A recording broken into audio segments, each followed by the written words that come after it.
오늘 우리에게 주시는 하나님의 말씀은 신약 에베소서 4장 12절 말씀입니다.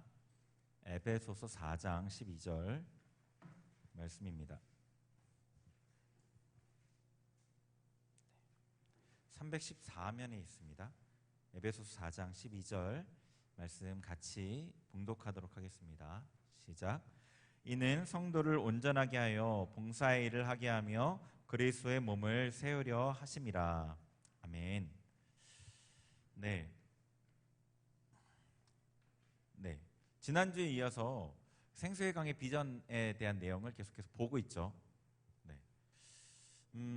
세부적으로 보고 있고요. 지난주에 영적 성장의 방법에 대한 얘기를 했는데 그 뒷부분에 유익에 대한 부분을 나누지 못했어요. 저는 그냥 그 부분을 넘어가면 될까 생각을 했는데 한 주 내내 그 부분에 대한 게 계속 생각이 나서 나눠야 되겠다. 이 부분을 좀 더 집중적으로 보고 넘어가야 되겠다는 생각이 들었습니다. 그래서 오늘은 영적 성장의 유익에 대한 내용을 같이 나누려고 해요.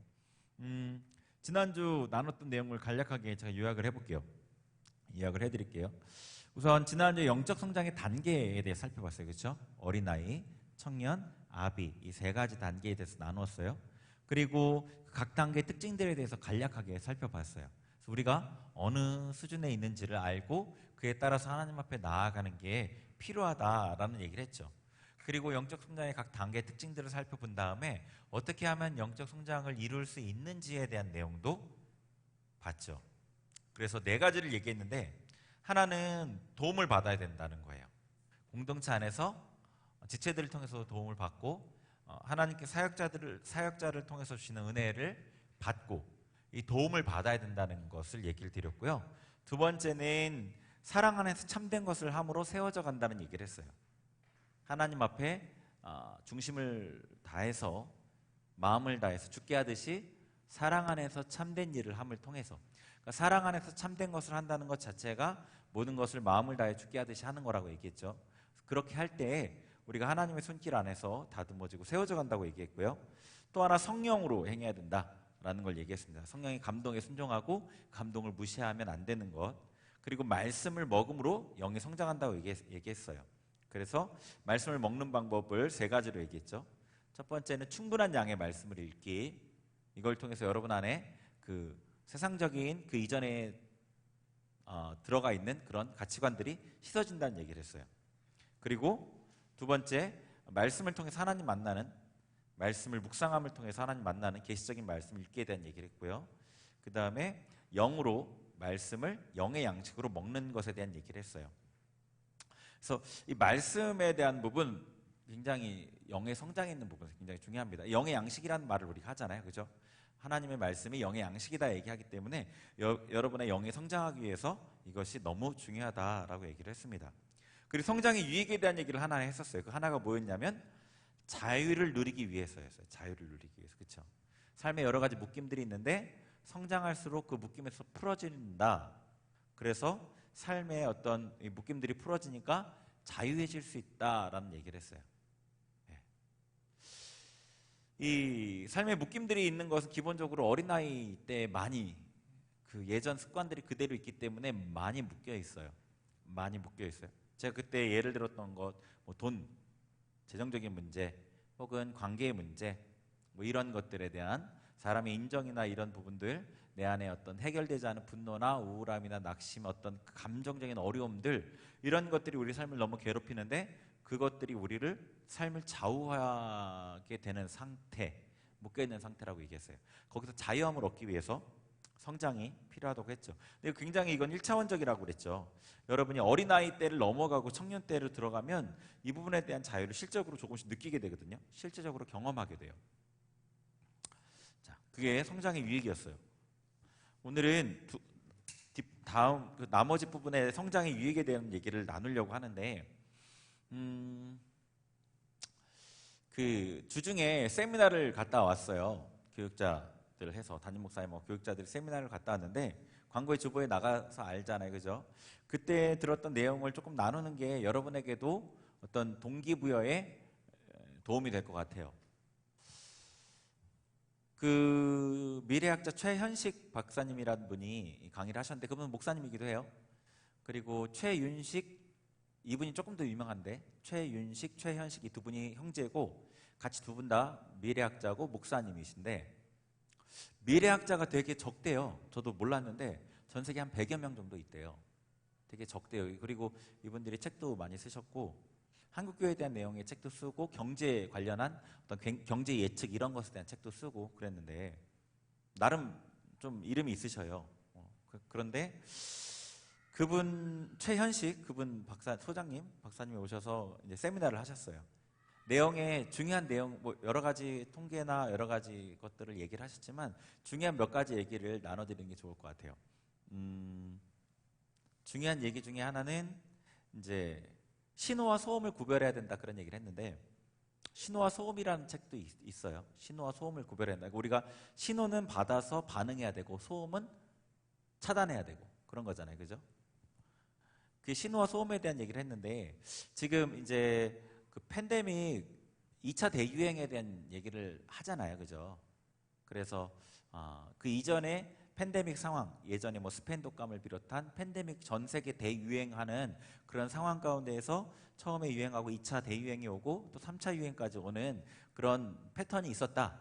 그리고 그 패턴을 과학적으로는 어떻게 설명할 수 없지만 그 패턴이 거의 항상 그 패턴을 따랐다라는 거예요. 그래서 우리도 그 패턴을 따를 가능성이 크다.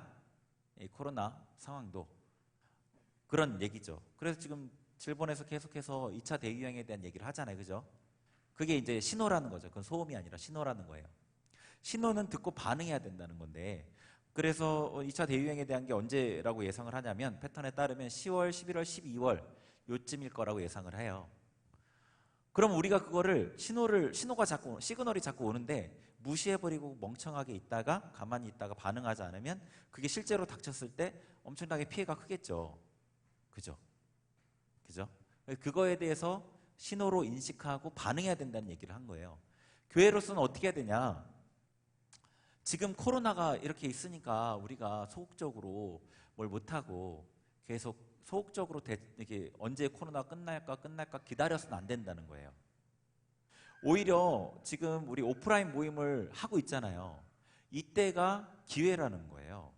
만약에 안 오면 좋겠지만 만약에 2차 대유행이 오면 대구 한 지역만 봉쇄가 되는 게 아닐 수도 있잖아요. 그럼 전 국민 이동 금지 명령이 내려질 수도 있어요. 유럽에서 한 것처럼 최악의 상황에는.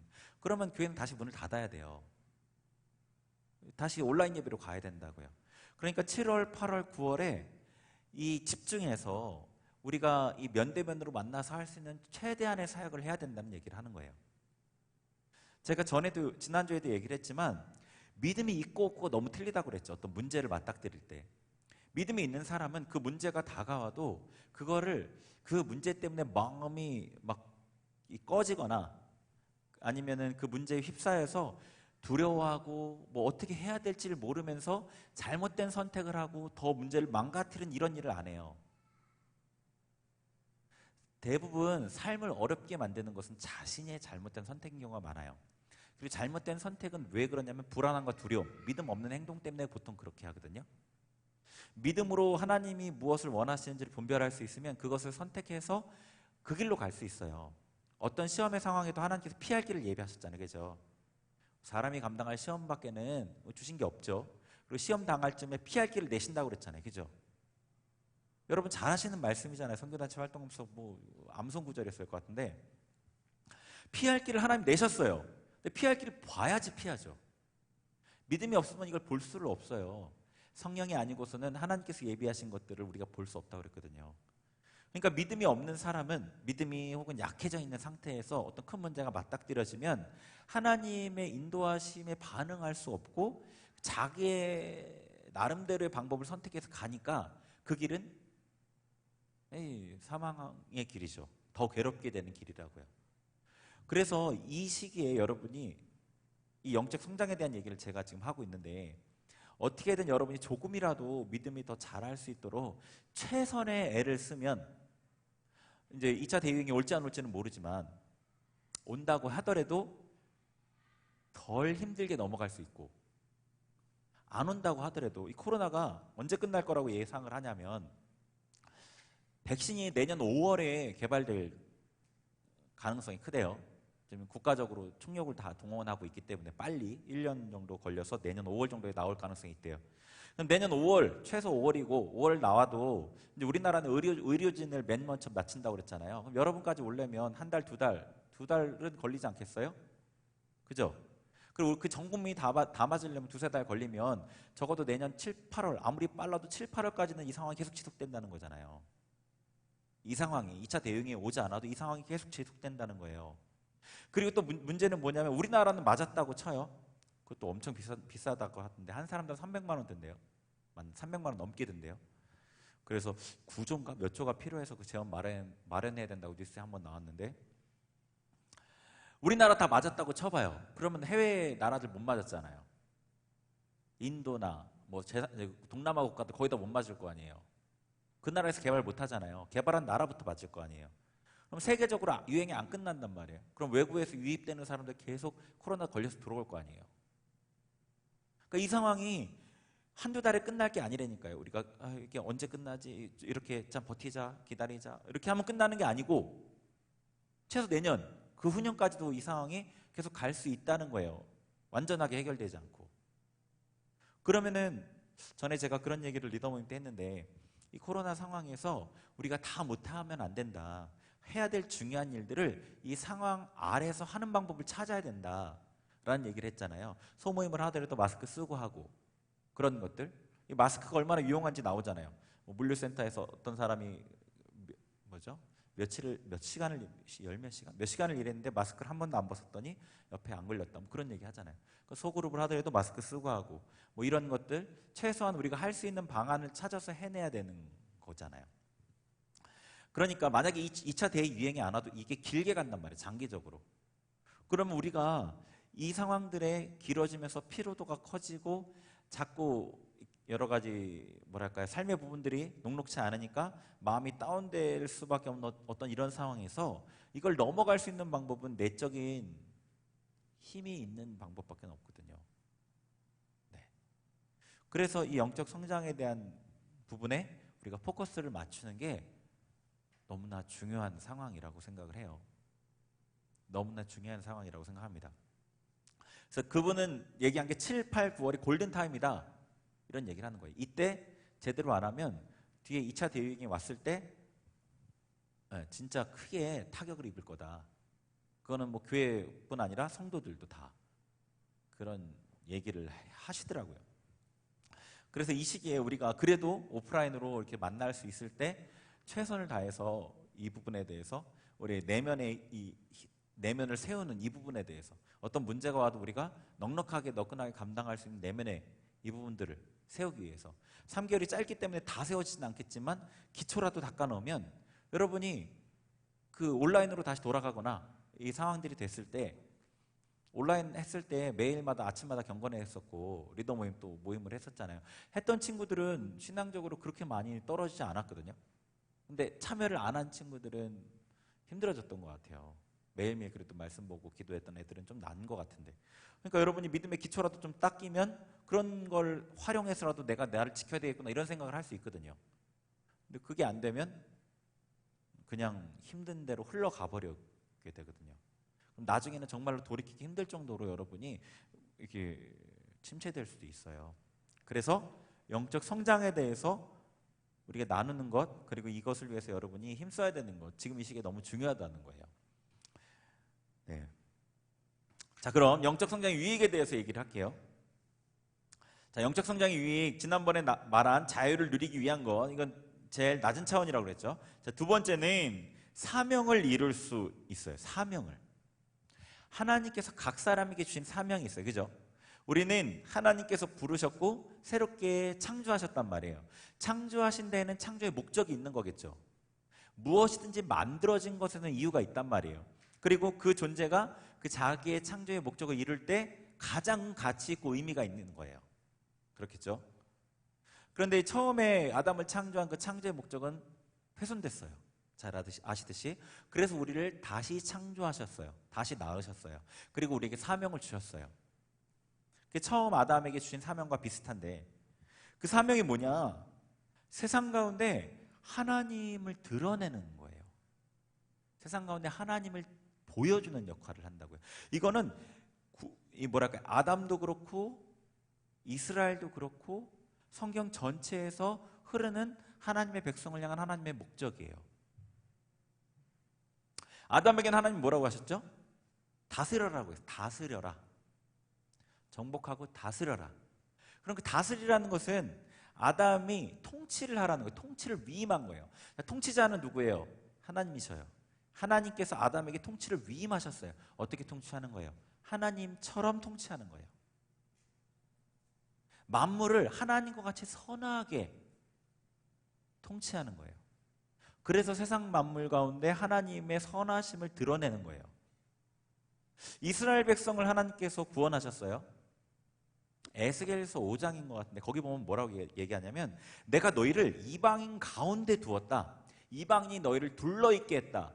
왜냐하면 너희가 지키는 그 율법을 지키는 것을 보고 이렇게 공의로운 나라가 없다는 것을, 의를 알게 하기 위해서 너희를 이방인 가운데 두었다는 거예요. 그러니까 이스라엘 백성이 하나님의 그 율법의 말씀을 지키면서 의를 드러냄을 통해서 하나님을 모르는 이방인들에게 하나님의 공의를 보여주는 역할을 위해서 이스라엘을 선택한 거라고요. 근데 이스라엘은 의를 행하지 않고 율법을 행하지 않고 오히려 우상을 쫓아감으로 하나님의 그 이름을 만홀히 더 욕되게 한 거예요. 사명을 못 이뤘던 거죠. 우리도 마찬가지예요. 우리를 부르셨어요. 그리고 우리를 통해서 이제 하나님께서 우리를 성장시키시고 예수 그리스도의 성품을 이루어 가셔요. 그죠? 예수님의 장성한 분량에 충만한 데까지 자라야 된다고 여기 우리 지난 본문 말씀 앞뒤에 나와 있죠. 예수 그리스도를 닮아가요.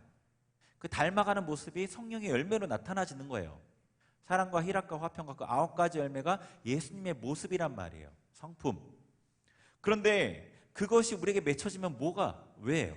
우리 좋으라고 하는 게 아니잖아요. 우리에게 맺혀진 그 열매를 통해서 세상 사람들이 우리를 보고 하나님을 보는 거라고요. 우리가 예수 그리스도의 편지잖아요. 예수님의 메시지가 우리를 통해 드러나는 거라고, 우리의 삶을 통해서. 그게 우리의 사명이에요. 기본적인 모든 그리스도인의 사명. 근데 이게 뭐가 방해를 해? 이게 여러분 안에 있는 죄가 방해하잖아요. 하나님의 성품이 여러분 안에서 나오려고 하는데 여러분의 옛 습관대로 여러분의 기분에 뭔가 나쁘면 온유하고 자비하게 사람을 받아주는 게 아니라 짜증과 화와 이런 것들이 드러나 버리면 하나님의 백성인데 하나님의 성품을 드러내지 못하는, 우리 안에 죄가 방해를 하는 거예요. 하나님의 성품을 드러내야 되는데 오히려 세상적인 모습을 드러내는 그런 모습이 될 수도 있잖아요. 그래서 우리가 이 성장 과정 가운데 2가지 양면을 얘기했잖아요. 하나는 죄와의 관계에서 죄가 처리되는 과정을 얘기했었고, 하나는 하나님과의 관계에서 하나님과 얼마나 친밀해져 가는지를 설명했었단 말이에요. 성장하면서 죄가 처리되어지고 성장하면서 하나님의 성품이 내 안에 또 맺혀지면서 하나님의 성품을 드러낼 사명이 내 삶에서 온전히 이루어지게 돼요. 그래서 성장하지 않으면 하나님의 사명을 이룰 수가 없어요. 이 생각으로 되는 게 아니에요. 원함으로 되는 것도 아니에요. 초등학생이 아무리 자기가 하고 싶다고 중학생 문제를 풀 수 없는 거랑 똑같은 거예요.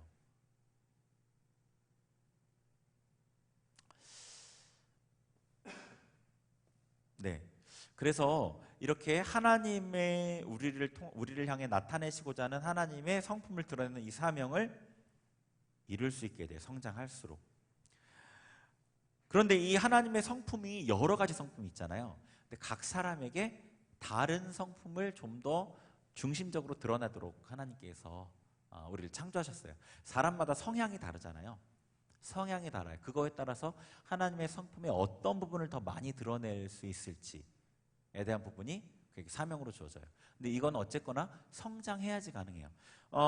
이 관계적이고 어떤 가슴형이라는 표현을 좀 쓰는데, 관계적이고 어떤 이런 사람에 대해서 관심이 많고 또 궁일한 마음이 기본적으로 좀 있는 이런 사람들이 있단 말이에요. 그런 사람들은 하나님의 사랑의 성품을 드러내기 위해서, 그죠? 하나님의 사랑의 성품을 드러내야 돼요. 근데 죄가 그것을 방해하긴 하죠. 성장해야 되는 거예요. 그리고 어떤 진리나 어떤 이성적인 부분에서 좀 더 발달되어 있는 성향을 갖고 있는 사람들은 하나님의 의로움, 하나님의 진리의 어떤 진리 안에서 나타나는 그런 자유로움, 진리 안에서 보여지는 어떤 그런 것들, 하나님의 진리의 능력들을 드러내는 그런 사명을 감당하게 되겠죠. 이렇게 하나님께서 우리에게 주신 사명이 있어요. 자, 그러면 이게 성장할수록 하나님의 이 사명을 이룰 수 있겠다고 그랬어요. 마태복음 한번 찾아볼게요. 13장. 마태복음 13장 한번 찾아보죠. 여기 보면은 31절, 32절. 자란, 성장한 사람에 대한 비유가 나와요. 성장한 사람을 통해서 어떤 일이 이루어지는지. 마태복음 13장 31절, 32절 같이 읽습니다. 시작. 또 비유를 들어 이르시되 천국은 마치 사람이 자기 밭에 갖다 심은 겨자씨 하나를 같으니 이는 모든 씨보다 작은 것이로되 자란 후에는 풀보다 커서 나무가 되매 공중의 새들이 와서 그 가지에 깃들이느니라. 아멘. 이 사람이 자기 밭에 심은 겨자씨 하나 같으니 이 밭은 사람을 의미하고 이 사람은 예수님 인자를 의미해요. 그리고 이 겨자씨 하나리 말씀이고 인자이기도 해요. 어쨌거나 이걸 자세히 볼 시간은 없고, 사람의 마음에 겨자씨 하나를 심겨요. 믿음이라고도 얘기할 수 있고 예수님이라고도 얘기할 수 있고 심겨요. 근데 이게 자라니까 어떻게 돼요? 나무가 돼요. 실제로 겨자씨는 나무가 안 돼요. 겨자씨는 자라면 이 정도로 자라요. 이 정도 이렇게 이 나무가 된대요. 그러니까 이 비유라서 그래요. 나무가 돼요. 그러니까 어떻게 되냐면 거기에 공중의 새들이 와서 그 가지에 깃들여요. 어떤 사람 안에 하나님의 그 믿음, 예수님이 정말로 작게 임하지만 그것이 자라서 성장하면 다른 사람들이 그에게 와서 쉼을 누릴 수 있게 되는 거예요. 고통하고 지치고 괴로운 사람들이 그 사람 안에 와서 그 안에 있는 맺혀진 열매, 성령의 열매들을 나눠주는 것을 먹고 또 은혜를 나누어주는 것을 먹고 쉼을 얻게 돼요. 네, 그렇죠. 사람을 도울 수 있게 되죠. 결국에는. 그래서 성장의 유익 두 번째는 사명을 이룰 수 있는 거예요. 성장 안 하면 사명 절대 못 이룹니다. 이 일을 하는 것처럼 보일지 모르는데 일이 안 돼요. 죄송하지만. 그런데 그래도 되는 것들이 있긴 해요. 저도 어렸을 때 교육전사 때도 이건 하나님이 일하심이라고 의심할 수 없었던 것들이 있어요. 교육전사 때, 어렸을 때죠. 20대 때니까. 그런데 그거는 그럼에도 불구하고 하나님 주시는 은혜예요. 그럼에도 불구하고 강권적으로 하나님 주시는 은혜예요. 그게 또 그렇게 많지도 않아요. 그래서 어쨌거나 여러분이 성장할수록 사명을 잘 이룰 수 있습니다. 자, 그리고 세 번째 성장의 유익. 어떻게 보면 이게 더 제일 중요한 거예요. 제일 중요한 거예요. 자, 요한복음 17장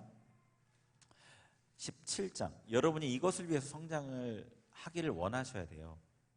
요한복음 17장 21절부터 23절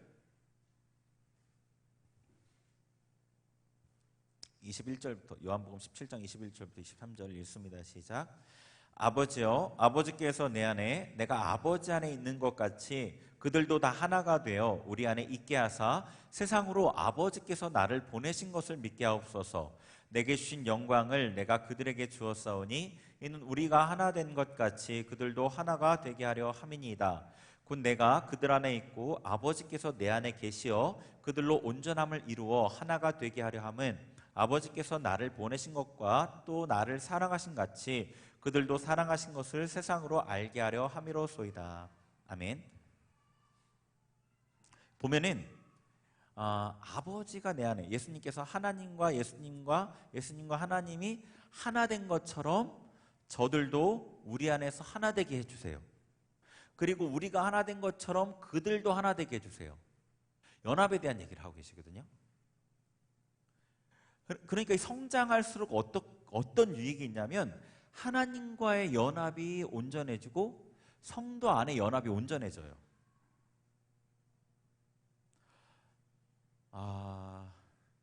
여러분이 신앙생활을 하면서 구하는 게 사실 다양하겠죠. 사람들마다 신앙생활하면서 내가 얻고 싶은 것들 초점을 두는 게 여러 가지가 있을 거예요. 조금씩 다를 거예요. 그런데 신앙생활에서 우리가 구해야 되는 가장 중요한 것은 예수님이에요. 그래서 우리 종교 이름이 기독교예요. 기독이 예수님이란 뜻이에요. 예수교라고. 예수교. 우리가 얻고자 하는 것의 가장 핵심은 예수님이어야 돼요. 근데 예수님과 하나 되는 이 연합, 이게 성장을 통해 가능해지는 거예요. 제가 얘기했었잖아요. 청년기에 대한 얘기를 하는데, 청년기 때는 예수님과 같이 일은 많이 하는데 친밀한 느낌은 아니라고. 예수님이 내가 하는 일 가운데 역사하시는 게 있고, 내가 하나님의 그 예수님의 음성을 듣고 순종하고 그래서 이루어지는 것도 보고 해요. 근데 친밀한 건 좀 달라요. 그러니까 어떤 느낌이냐면, 제가 이게 어떤 비유를 하면 좋을까 생각을 해봤더니 이런 비유가 좋을 것 같아요.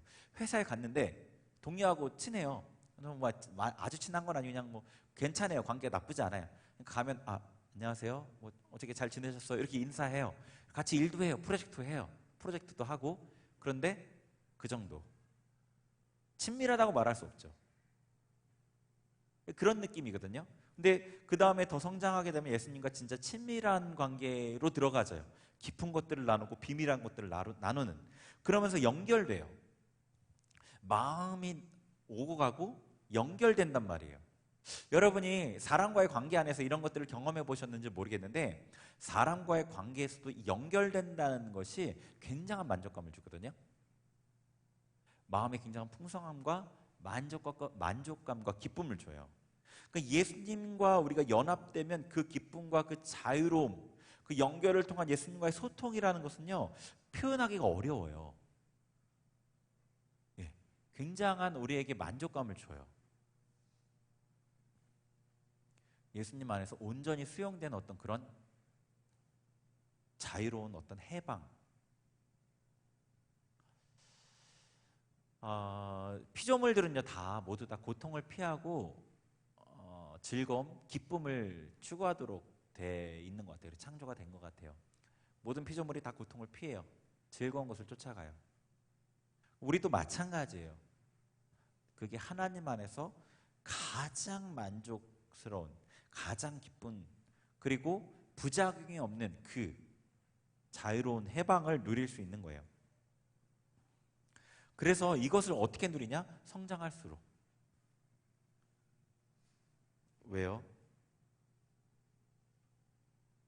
성장할수록 부모님의 마음을 이해하는 것과 비슷한 거예요. 성장할수록 하나님의 관점이 이해되고, 성장할수록 그래서 더 많은 것들을 공유하고 나눌 수 있게 돼요. 공통 관심사가 비슷해져요. 성장하면. 이 땅의 것이 아니라 하나님께 속한 것들, 하나님의 마음이 내 마음에 부어져서 이 공통 분모가 많아지면서 더 가까워질 수밖에 없어요.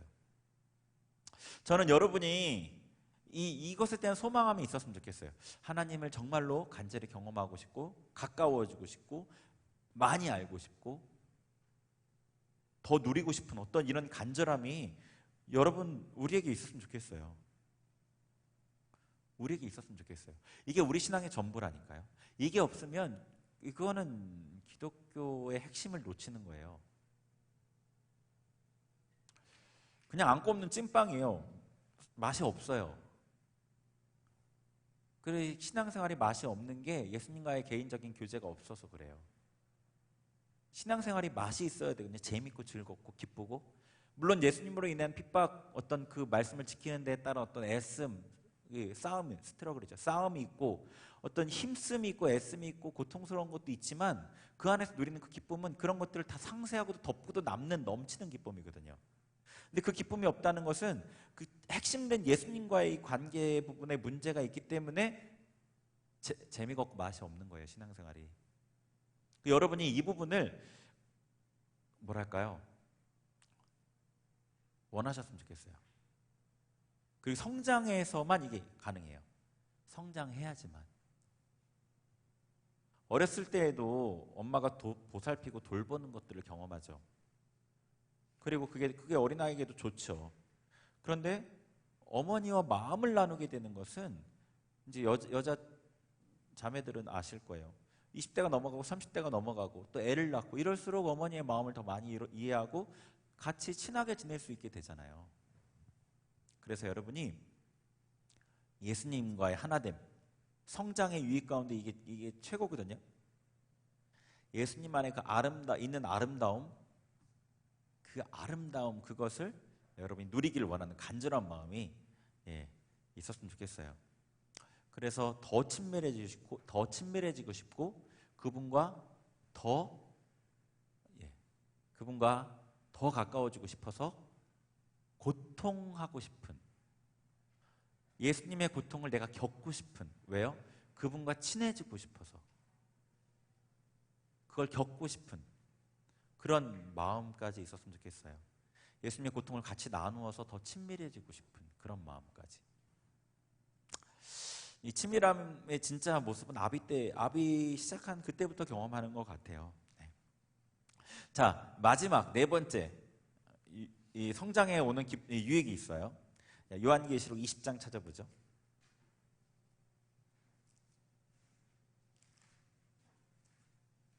요한계시록 20장 11절부터 15절. 요한계시록 20장 11절부터 15절 읽겠습니다. 시작. 또 내가 크고 흰 보좌와 그 위에 앉으신 이를 보니 땅과 하늘이 그 앞에서 피하여 간데 없더라. 또 내가 보니 죽은 자들이 큰 자나 작은 자나 그 보좌 앞에 서 있는데 책들이 펴 있고 또 다른 책이 펴졌으니 곧 생명책이라. 죽은 자들이 자기 행위를 따라 책들에 기록된 대로 심판을 받으니 바다가 그 가운데에서 죽은 자들을 내주고 또 사망과 음부도 그 가운데에서 죽은 자들을 내주매 각 사람이 자기 행위대로 심판을 받고 사망과 음부도 불못에 던져지니 이것은 둘째 사망 곧 불못이라. 누구든지 생명책에 기록되지 못한 자는 불못에 던져지더라. 아멘. 자, 여기 보시면은 이 백보자 심판이라고 보통 부르는 구절인데 12절을 봐보세요. 12절에 사도 요한이 봤어요. 내가 본 거예요. 봤더니 어떻게 돼 있냐면 죽은 자들이 보좌 앞에 다 서 있어요. 모든 죽은 자들이 하나님의 보좌 앞에 다 서 있는데 그 하나님의 보좌 앞에는 책이 있어요. 책들이 펴 있어요. 책이 한 권이 아니라 책이 여러 권이 펴 있는데 다른 책이 또 있어요. 그 여러 권의 책과는 또 다른 책이 있는데 그 책은 뭐냐면 생명책이에요. 구원받을 사람들의 이름이 적혀있는 생명책이겠죠.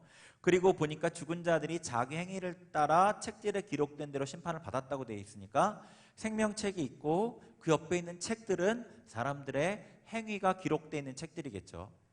그죠? 여기까지 어렵지 않죠? 그러니까 예수님의 심판대 앞에서 어떤 심판이 있냐면 행위에 따른 심판이 있는 거예요. 행위에 따른 심판. 각 사람이 이 땅에서 했던 행위에 따른 심판. 그런데 이제 거기에 상벌이 있어요. 상벌. 그리고 상에도 경중이 있겠죠. 당연하겠죠. 공의 하나님이시니까. 자, 그러면은 주시는 상이 뭘까요? 한번 이걸 생각해 봤으면 좋겠어요. 여러분이 천국에 들어가면 받게 되는 상이 뭘까요? 여러분과 관계된 거예요. 다. 중요한 얘기죠. 천국에서 뭘 받으면 좋을까요? 뭐겠어요? 집? 큰 집 주면 좋을 것 같아요. 천국 가서? 집이 엄청 넓으면 좋을 것 같아요. 여러분 진짜 그게 여러분에게 정말 좋은 것 같아요? 좋을 것 같아요. 정말로? 잘 생각해 보세요. 그게 천국 가서 뭐가 의미가 있어요? 그게 큰 집이. 그리고 천국은요 더 이상 물질적인 그 가치관이 지배하는 곳이 아니기 때문에 큰 거 뭐 이런 건 별 의미 없어요. 천국에선. 금 이런 거는 뭐 바닥에다 금으로 깔려 있잖아요. 금도 의미 없어요. 별로. 높은 지위도 당연히 아니겠죠. 그죠? 높은 지위를 좋아하지 않을 거예요. 예수님의 기본 성품이 겸손이고 그리스도인의 기본 덕목이 겸손이에요. 높이 올라가고 싶어 하지 않아요. 그런 사람 천국에 못 들어가요. 높이 올라가고 싶은 사람은 천국에 못 들어간다니까요. 높은 지위가 좋은 게 아니겠죠. 그게 뭐가 상일까요? 뭐가 상일까요? 이 부분 한 절 더 찾아보죠. 창세기 15장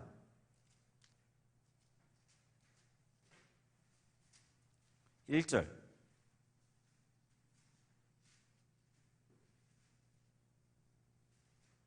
창세기 15장 1절. 네, 같이 읽겠습니다. 시작.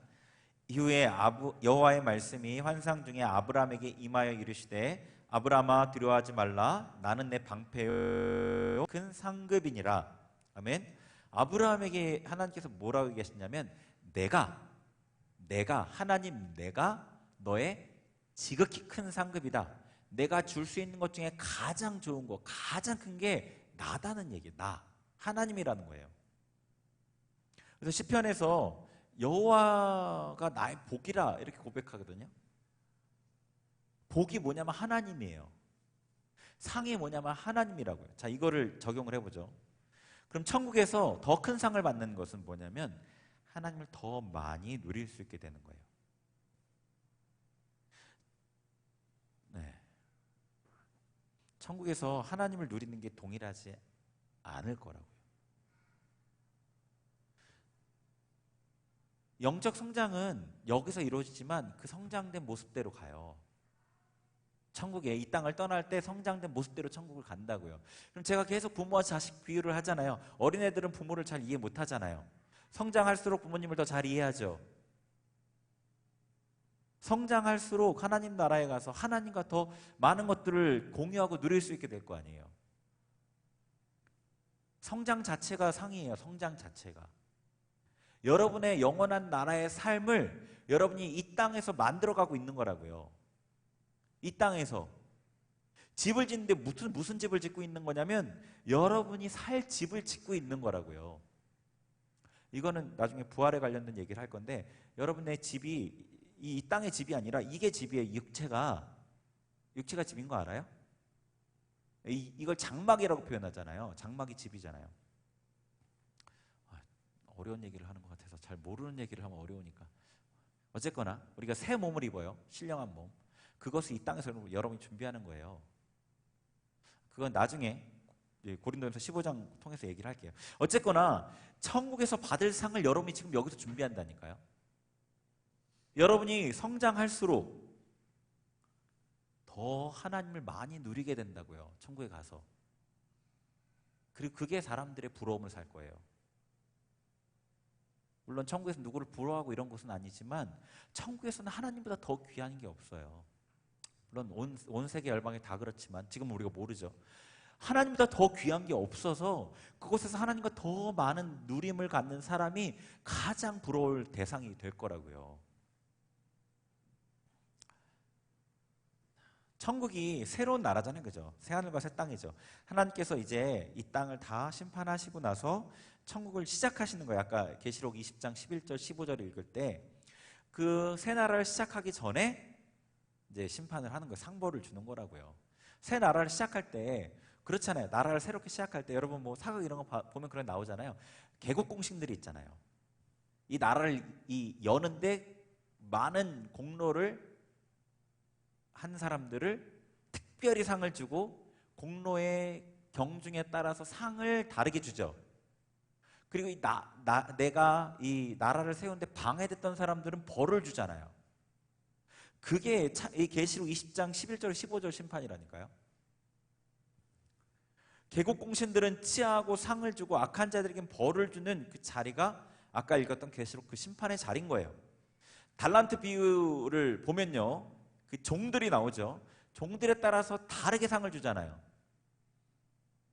그리고 또 문하세 비유가 있어요. 누가복음 19장에 보면 거기서 보면은 예수님이 왕이 되기를 싫어했던 자들에 대해서 죽이라고 얘기하셨어요. 예수님 왕됨을 원치 않던 자들. 그러니까 이 심판이 그 심판이에요.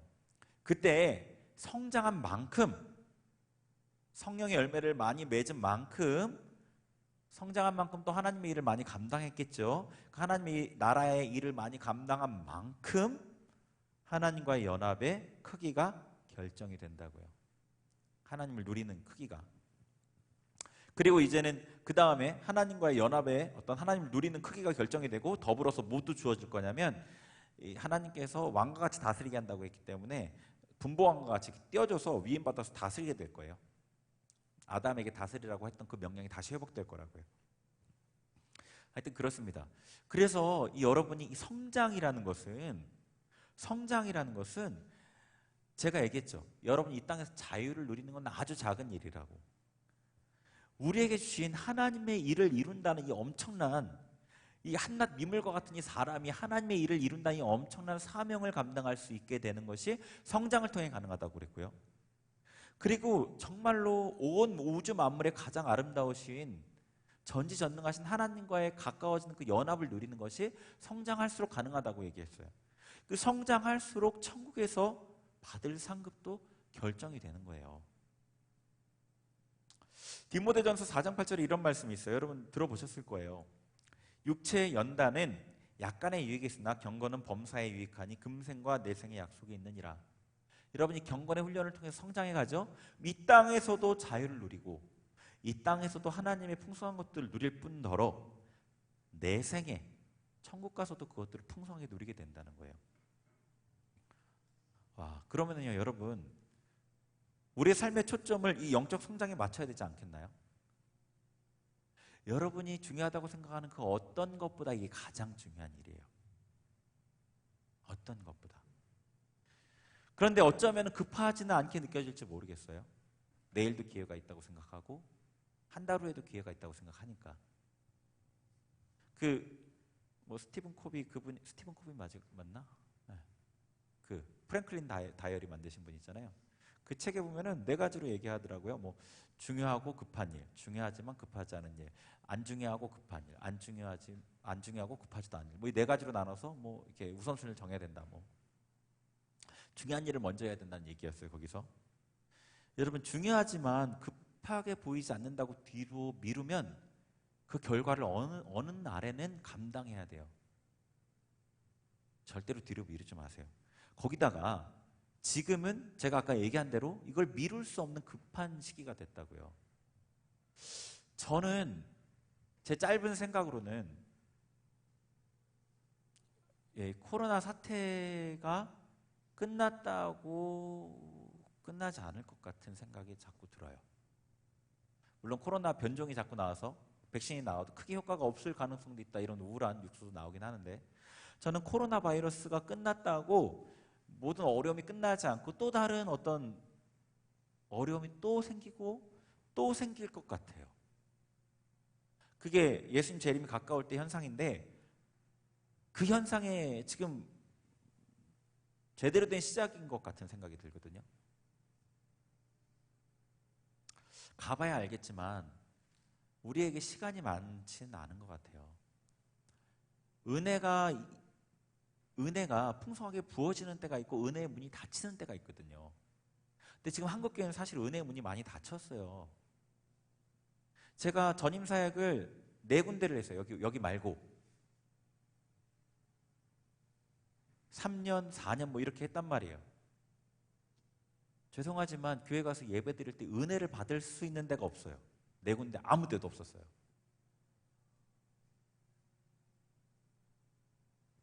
우리 교회는 그나마 은혜를 받을 수 있어요. 그나마. 은혜의 문이 닫힌다고 봐야 돼요. 한국교회에.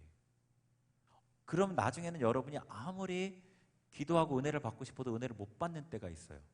여러분이 하나님 앞에 기도하고 이 영적으로 성장해서 자기 믿음을 자기가 책임질 정도로 되어서 여러분 위에 하늘의 문이 열려 있어야 돼요. 개인에게.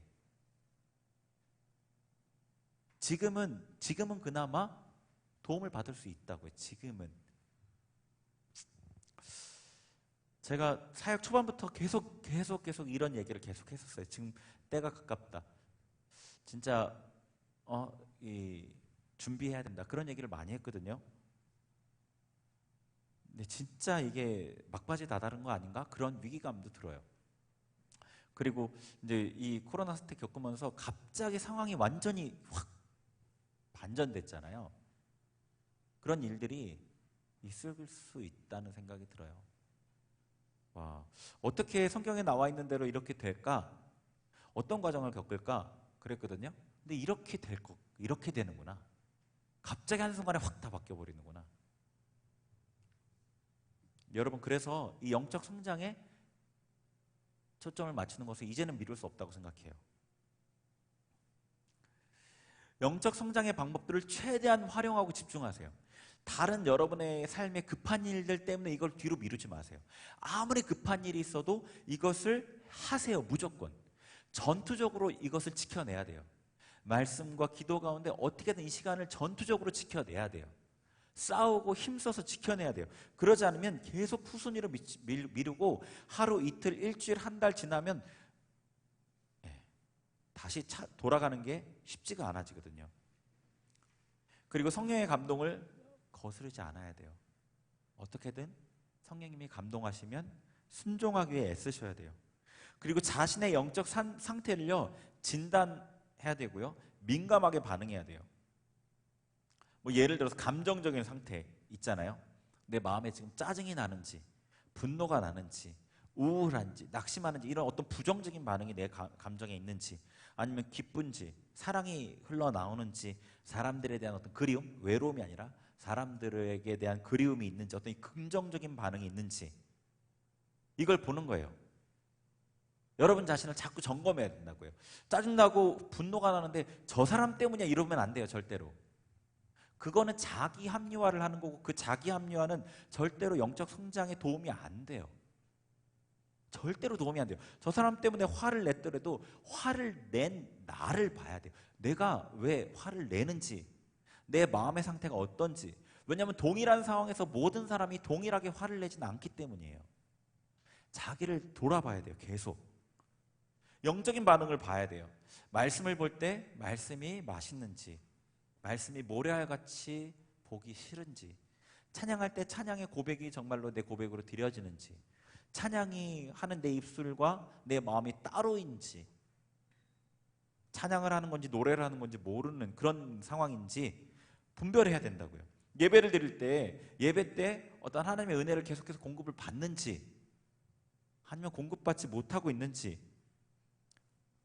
그런 것들을 여러분이 분별하셔야 돼요. 진단하셔야 된다고요. 자신에 대해서. 영적 상태도 진단해야 돼요.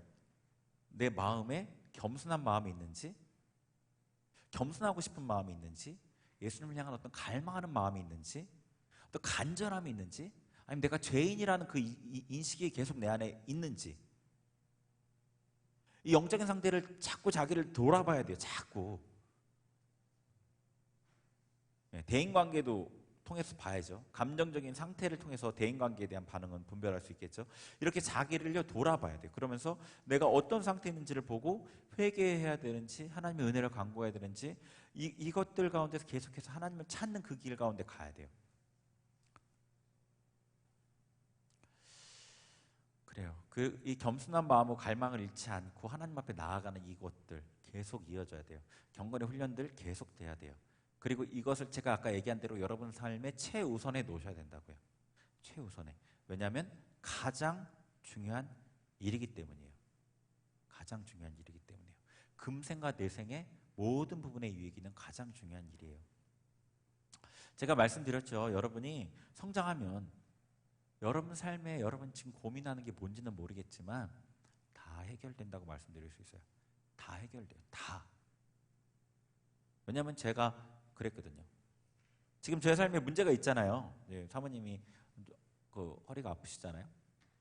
그런데 그게 저를 어떻게 못해요. 문제가 아니라니까요, 저한테. 문제가 아니에요. 그리고 기도하면서 지금 좋은 어떤 기대를 하고 있어요. 사모님도 자기 기도 응답인 것 같다고 하고, 공동체에서 계속 기도해줘서 그런 것 같다고 하는데, 좋은 기대를 하고 있어요. 더 좋아질 것 같은 기대를 하고 있다고요. 그런 가능성이 있어요. 좀 더 기도를 해야 되겠다는 생각은 하고 있는데, 그러니까 문제가 아니라니까요. 전화위복이 된다니까요. 문제가 왔다가 저주가 복으로 바뀌어요, 삶에. 그러니까 문제가 없어요. 다 해결된다고요. 네, 지금이 우리 코로나와 관련해서는 이 영적 준비를 위한 골든타임이라고 말씀드렸어요. 7, 8, 9월. 여러분 어떻게든 여러분 믿음을 조금이라도 성장할 수 있도록 애를 쓰셔야지 그 뒤를 잘 넘어갈 수 있어요. 7, 8, 9월 어떻게든 힘쓰시길 바라고요. 그리고 또 중요한 게 뭐냐면, 그분 얘기가 뭐 얼마나 맞을지는 가봐야 알겠지만, 그분은 코로나예요. 3년 후가 문제라는 거예요. 3년 안에, 이거는 저도 이제 저 경제에 대해서 거의 잘 모르는 문외 아닌 저도 책 좀 보니까 보이던 건데, 이 자본주의 자체 모순이 있거든요. 자본주의가 태생적으로 갖고 있는 모순이 있어요. 그리고 그것을 그 막스가 엄청 비판한 거잖아요. 자본론 쓰면서. 그 태생적인 모순이 지금 드러나고 있는 거예요. 그 원래 자본주의가 갖고 있는 모순이 있어요. 그리고 우리나라의 경제적인 구조의 모순이 있고 3년 안에 경제적으로 너무 어려워질 거라고 이분은 전망을 하더라고요. 그 충격이나 강도는 한 4가지 정도로 다르게 얘기하지만 가장 좋은 시나리오도 별로 좋지 않아요. 가장 좋은 시나리오도 별로 좋지 않아요. 최악의 시나리오는 진짜 힘든 거고. 그렇게 힘든 상황이 왔을 때 여러분이 믿음이 있으면 넘어갈 수 있다니까요.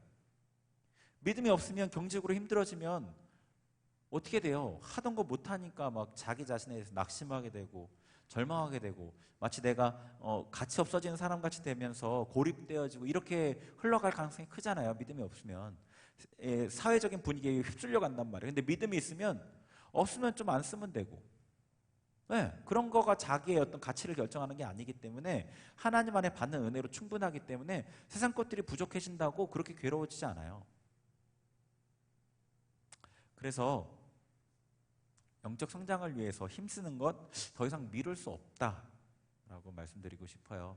여러분, 힘 쓰세요. 힘 내시고요. 같이 또 기도하고 할 때 하나님께서 주신 은혜로 빠르게 성장할 수도 있어요. 빠르게. 제가 빠르게 성장한 케이스거든요. 굉장히 빠르게 성장한 케이스인데 제가 믿기로는, 제가 느끼기로는 지금 하나님 앞에 애를 쓰고 나아가는 사람은 제가 성장한 것보다 훨씬 더 빠르게 성장시키실 것 같아요. 지금이 그만큼 급하기 때문이에요. 하나님 그렇게 하실 수밖에 없을 것 같거든요. 그러니까 조금이라도 마음에 이 감동이 오는 친구들은 영적 성장에 힘을 내시고요. 어디서부터 시작이라고 그랬죠? 하나님께 내 삶을 전적으로 맡기는 결단부터 시작이에요. 그러니까 하나님께서 여러분 삶에 임하시기 시작하거든요. 네, 우리 같이 기도하겠습니다. 기도를 하실 때 먼저 회개 기도를 같이 하죠. 나는 말씀 가지고 회개 기도하는데요. 하나님, 제가 영원히 있을 것, 우리 내면의 성장, 하나님 나라의 사명, 예수 그리스도 그분을 누림, 이런 것이 아니라 땅에 썩어질 것에 나의 삶을 쏟아부었던 것들을 회개합니다. 나를 위해 살았던 삶을 회개합니다. 세상 사람들이 가지고 누리는 것들을 나도 갖고 싶어서 나의 삶을 그곳에 쏟아부었던 것들을 회개합니다. 우리 같이 하나님 앞에 회개하며 기도하겠습니다. 하나님 아버지, 이 시간에 주님 앞에 회개하며 나아갑니다. 하나님, 우리의 삶을 돌아보며 주님 앞에 고백합니다. 하나님, 하나님께서 우리를 귀하디 귀한 삶으로 초청하셨고 불러오셨사온데 우리가 너무도 헛된 삶 가운데 행하였음을 고백합니다. 회개합니다. 세상에 썩어질 것을 위해 나의 삶을 쏟아부었던 것들을 회개합니다. 세상 사람들이 누리는 것들을 나도 누리고 싶어서 아버지 그곳에 나의 모든 신경을 집중했던 것들을 회개합니다. 주여 회개합니다. 죄 회개합니다. 죄 회개합니다. 할렐루야. 우리 가운데 모든 부정해진 것들, 하나님께로부터 오지 않은 것들을 받아들임으로 부정해졌던 것들을 주님 보혈로 정결하게 하여 주옵소서. 정결하게 하여 주옵소서. 정결하게 하여 주옵소서. 우리 안에 받아들인 세상을 아버지 회개합니다. 정결하게 하여 주옵소서. 정결하게 하여 주옵소서. 주의 보혈로 우리의 심령을 덮어 주옵시고 깨끗게 하여 주옵소서. 깨끗게 하여 주옵소서. 할렐루야. 칼로알라 캄마와이레 미야르 칼로알라 캄마와이레 미야르 칼로알라 캄마와이레 주여 제 역사하여 주시고 할렐루야. 캄마와이레 미야르 칼로알라 캄마와이레 미야르 칼로알라 캄마와 회개하는 우리를 정결케 하여 주옵소서. 깨끗게 하여 주옵소서. 주의 보혈 능력이 있도다. 주의 보혈 능력이 있도다. 주의 보혈 능력이 있도다. 주의 보혈 능력이 있도다. 정결하게 하여 주옵소서. 심령 깊은 것으로부터 깨끗하게 하여 주옵소서. 할렐루야. 칼로알라 캄마와이레 미야르 칼로알라 캄마와이레 미야르르르 미야르 칼로알라 캄마와이레 미야르 칼로알라 캄마와이레 미야르르르 칼로알라 캄마와이레. 우리 계속 기도하겠습니다. 우리 하나님 앞에 이 말씀 붙잡고 하나님, 우리가 영적 성장을 위해 우리 자신을 드리겠습니다. 하나님 앞에 내 삶을 드리겠습니다. 내 삶을 경건의 훈련 가운데 아버지 하나님 앞에 성장하는 그 가운데 나의 삶을 모든 포커스를 집중하겠습니다. 우리 그렇게 기도할 텐데요, 여러분 좀 소리를 내셔서 하나님 앞에 간구했으면 좋겠습니다. 우리 소리를 내셔서 여러분 안에 하나님을 향한 간절함도 토해내시고 여러분 안에 하나님께로부터 오지 않은 부정한 것들도 토해내세요. 소리를 내셔서 우리 같이 기도하겠습니다. 우리 하나님 앞에 간구하며 기도하겠습니다. 하나님 아버지, 주님 이 시간에 주님 앞에 간절히 간구하며 기도합니다. 아버지, 우리가 하나님께 우리를 부르신 그 부르심 가운데 순종하며 나아가길 원합니다. 하나님, 이렇게 알로알라카마 더 이상 묶여 살길 원치 않습니다. 묶임에서 자유해지길 원합니다. 세상의 묶임에서, 우리의 부정한 아버지 잘못된 성격의 묶임에서, 아버지 사람과의 관계의 묶임에서 우리가 자유해지길 원합니다. 아버지, 우리 가운데 아버지 역사하여 주옵소서. 우리의 삶을 하나님께 드리겠습니다. 하나님의 주권을 인정하며 나아가겠습니다. 아버지, 우리의 삶의 주인 되어 주옵소서. 우리의 삶을 만져 주옵소서. 우리의 삶을 성장시켜 주옵소서. 아버지, 우리가 하나님의 성품을 드러내는 그 사명을 이루길 원합니다. 그 사명을 이루길 원합니다. 성령 하나님, 우리 가운데 임하시고 우리의 마음을 감동하옵소서. 우리가 예수 그리스도와 연합에, 예수 그리스도를 누림에 우리의 모든 것을 걸겠습니다. 주님을 원합니다. 주님을 얻기를 원합니다. 주님을 누리길 원합니다. 주님과의 친밀한 가운데 나아가길 원합니다. 주여, 우리의 삶을 주님 앞에 드리오니 우리를 성장시켜 주옵소서. 우리 영이 성장하고 아버지 주님 앞에 더 가까이 나아갈 수 있도록 우리의 삶에 역사하소서. 우리의 삶에 역사하소서. 우리의 삶에 역사하소서. 우리의 삶에 역사하여 주옵소서.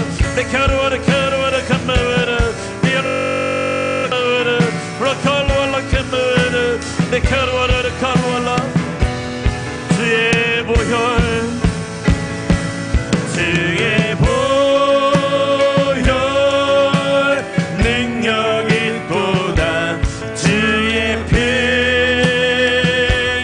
믿으오. 주의 보혈 그 어린 양의 매우 귀중한 피로. 주의 보혈, 주의 보혈 능력 있도다. 주의 피 믿으오. 주의 보혈 그 어린 양의 매우 귀중한 피. 우리 한 번 더. 주의 보혈, 주의 보혈 능력이 주의 피, 주의 피 믿으오. 주의 보혈 그 어린 양의 매우 귀중한 피로다. 우리 계속해서 기도하겠습니다. 하나님 말씀에 예수 그리스도의 보혈이 거룩하신 피가 너희를 헛된 행실로부터 깨끗하게 하고 너희 양심을 깨끗하게 하고 하나님을 섬기게 하지 못하겠느냐 말씀하셨습니다. 우리 예수님의 보혈의 능력으로 의지해서 우리가 하나님의 섬기는 그 자리에, 하나님을 섬길 수 있는 그 자리에 나아가게 해주세요. 우리의 마음이 하나님께로 향하게 해주세요. 우리 마음에 하나님을 향한 간절함을 부어주시고 우리의 마음에 하나님을 향한 그 갈망으로 부어주옵소서. 아버지, 우리 마음에 영적 성장을 위한 그 소망함으로 우리의 마음을 채워주옵소서. 우리가 하나님 앞에 주의 이름 세 번 부르고 통성으로 기도하겠습니다. 주여,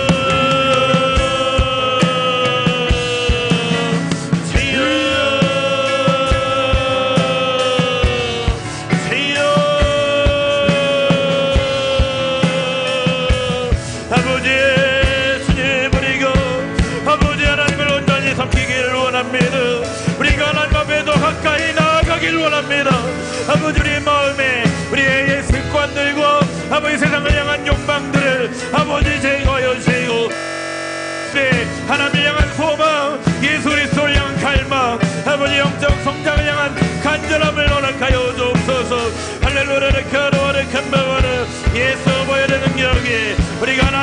섬기도록 합니다. 그 보혈의 능력으로 우리를 변화시켜 주옵소서. 우리의 내면을 변화시켜 주옵소서. 우리의 심령을 변화시켜 주옵소서. 주여 예수 보혈 능력이 있도다. 그 보혈 능력이 있도다. 그 보혈의 능력으로 우리의 심령 가운데 우리의 심령 가운데 임하여 주옵소서. 임하여 주옵소서. 임하여 주옵소서. 할렐루야. 칼로알라 캄마베레 미야라 칼로알라 캄마베레 내 칼로알라 캄마와이레 성령의 보혈의 능력으로 성령의 예수 보혈의 능력으로 임하소서. 임하소서. 임하소서. 임하소서. 할렐루야. 칼로알라 캄마와이레 미야라 칼로알라 캄마베레 미야라 칼로알라 캄마와이레 월라 칼로알라 캄마와 주의 보혈 주의 보혈 능력이 또다. 주의 피 믿으오. 주의 보혈 그 어린 양의 매우 귀중한 피로 주의 보혈 주의 보혈 능력인 도당 주의 피 믿으오. 주의 보혈 그 어린 양의 매우 귀중한 피로다.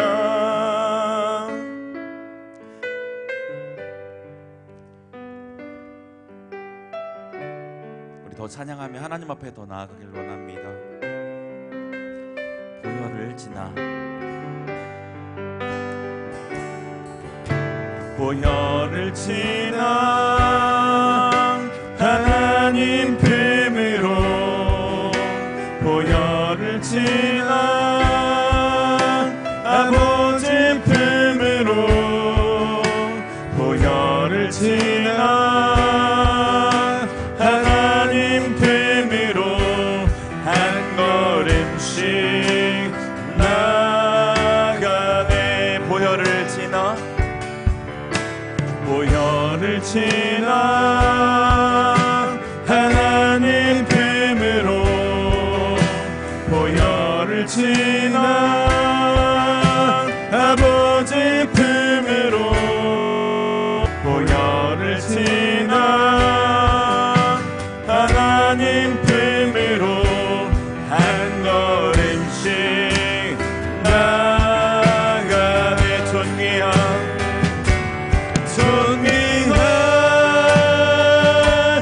주 보혈이 내 영을 새롭게 하시네. 존귀한 주 보혈이 내 영을 새롭게 존귀한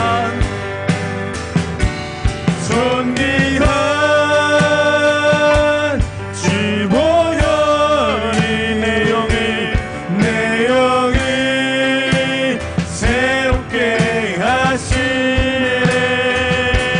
존귀한 주 보혈이 내 영을 새롭게 하네. 우리 더 기도하겠습니다. 보혈을 지나 하나님 아버지 품으로 나아갑니다. 영적 성장의 단계와 상관없이 우리 하나님의 자녀된 우리는 모두 다 하나님 만날 수 있습니다. 여러분 회개해야 할 게 정결케 되었고 그대로 하나님 앞에 나아가면 됩니다.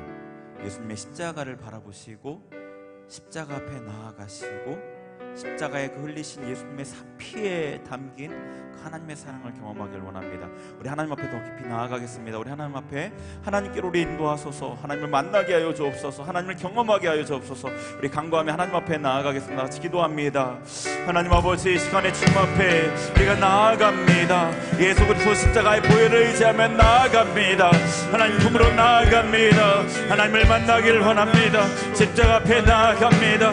하나님, 우리를 향한 그 피 끓는 사랑, 생명을 다주시는 그 사랑을 경험하길 원합니다. 하나님을 뵙길 원합니다. 하나님을 만나길 원합니다. 하나님을 경험하길 원합니다. 우리를 하나님 곁으로 인도하여 주옵소서. 우리를 하나님 곁으로 인도하여 주옵소서. 할렐루야. 성령 하나님, 우리를 인도하여 주옵소서. 하나님 품으로, 하나님 곁으로 우리를 인도하여 주옵시고, 하나님 주시는 아버지 그 생수를, 그 생명 양식을 우리에게 공급하여 주옵소서. 하나님 앞에 더 가까이 나아갑니다. 하나님을 뵙길 원합니다. 할렐루야.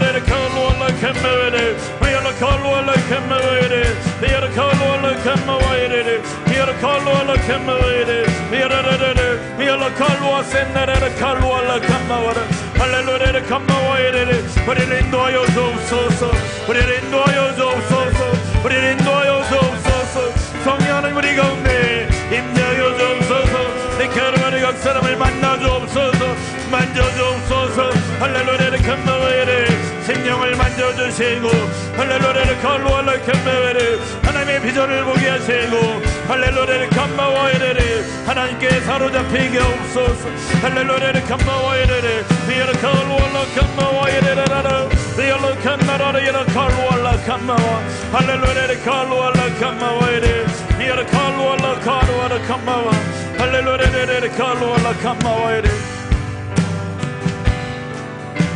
보혈을 지나 하나님 품으로, 보혈을 지나 아버지 품으로, 보혈을 지나 하나님 품으로 한 걸음씩 나가네. 보혈을 지나, 보혈을 지나 하나님 품으로, 보혈을 지나 아버지 품으로, 보혈을 지나 하나님 품으로 한 걸음씩 나가네.